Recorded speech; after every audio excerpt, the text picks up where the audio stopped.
சென்னை மாநகரில் முக்கிய சாலைகளில் மில்லிங் எனப்படும் சுரண்டப்பட்ட இடங்களில் புதிய சாலைகள் உடனடியாக அமைக்கப்படுவது இல்லை.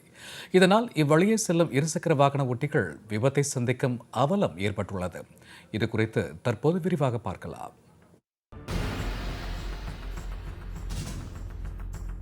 தமிழ்நாட்டின் தலைநகரான சென்னையில் உள்ள மக்கள் தொகை தற்போது சுமாராக 1,20,00,000 தாண்டும் என கூறப்படுகிறது.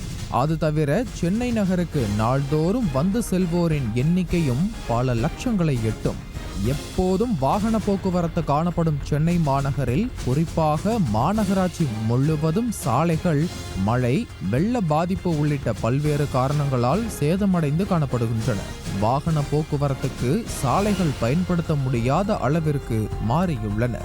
சென்னை மாநகராட்சி தற்போது பல மடங்கு சொத்து வரியை உயர்த்தி வசூலித்தாலும் மாநகராட்சிக்குட்பட்ட முக்கிய சாலைகளில் மட்டும் சீரமைப்பு பணிகள் நடைபெற்று வருகின்றன. இதில் ஒவ்வொரு முறையும் தார் சாலை அமைக்கும் பணியின் போது பழைய சாலை பெயர் தடுக்கப்படாத காரணத்தால் சாலை மட்டம் உயர்ந்து மழைக்காலங்களில் வீடுகளில் மழை நீர் புகுந்து விடுகிறது.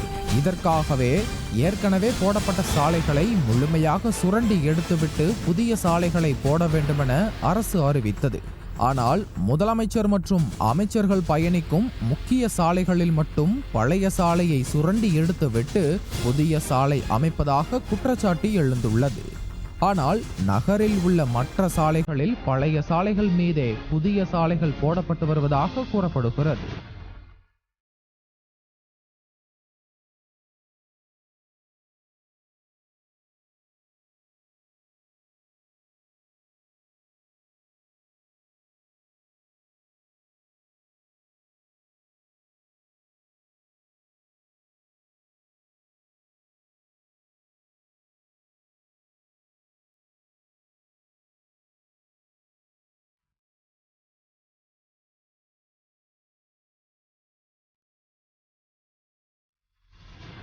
பழைய சாலைகளை சுரண்டாமல் அப்படியே புதிய சாலை அமைப்பதால் மழை காலங்களில் சாலையில் சேரும் மழைநீர் இரு பக்கமும் உள்ள தாழ்வான பகுதிகளில் சேர்ந்து சுகாதார சீர்கேட்டிற்கு வழிவகுக்கிறது.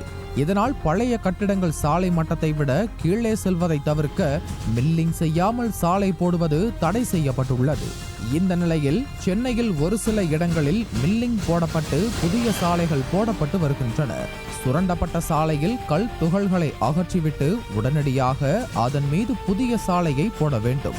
ஆனால் ஒப்பந்ததாரர்கள் சுரண்டிய சாலைகளை பல இடங்களில் நாள் கணக்கில் அப்படியே விட்டு விடுகின்றனர்.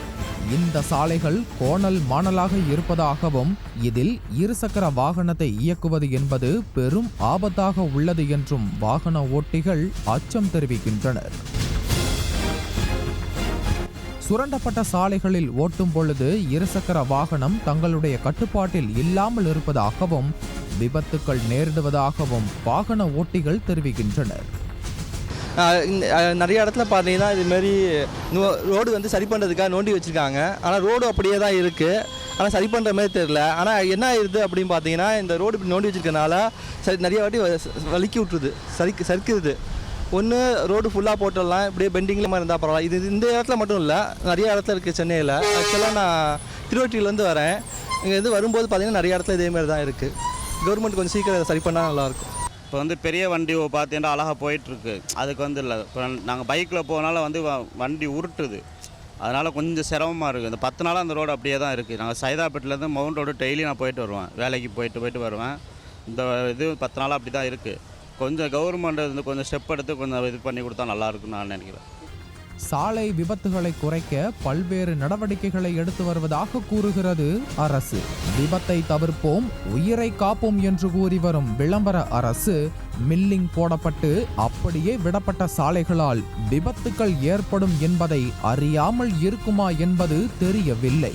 சுரண்டப்பட்ட சாலைகளில் புதிய சாலைகளை உடனடியாக போட்டு விபத்துக்கள் ஏற்படாமல் தவிர்க்க வேண்டும் என்பதே அனைவரின் கருத்தாக உள்ளது. ஜெயா பிளஸ் தொலைக்காட்சிக்காக ஒளிப்பதிவாளர்கள் சந்துரு மற்றும் ஆனந்துடன் செய்தியாளர் உசேன்.